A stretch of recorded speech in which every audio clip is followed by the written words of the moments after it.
Reels video বানাবার নাম করে এক নাবালিক মেয়েকে ধর্ষণ করে অভিযোগ চাঞ্চল্য ছড়িয়েছে দক্ষিণ চব্বিশ পরগনা। অভিযুক্ত এক ইউটিউবার ও তার ছেলে গ্রেপ্তার করল হাড়োয়া থানার পুলিশ। পুলিশ সূত্রে জানা গেছে, অভিযুক্ত অরবিন্দ মণ্ডল নামে এক ইউটিউবার তার ছেলে নিয়ে সোশ্যাল মিডিয়া রিলস ভিডিও বানাতো।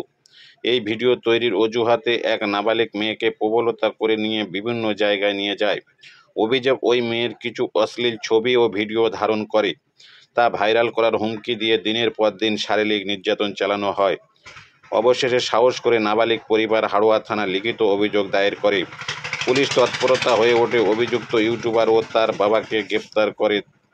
স্থানীয় সূত্র দাবি, অজুহাতে দীর্ঘদিন ধরে সোশ্যাল মিডিয়া ভিডিও বানাবার নাম করে একাধিক মেয়ের এইভাবে প্রবলতা করার চেষ্টা করেছে।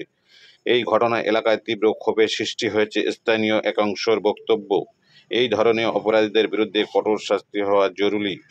সমাজে আরও নোংরার কাজ বেড়ে যাবে। পুলিশ জানিয়েছে, ধৃতদের জিজ্ঞাসাবাদ করা হচ্ছে। দ্রুত চলছে, আরও কেউ জড়িত আছে কিনা তা খতিয়ে দেখা হচ্ছে।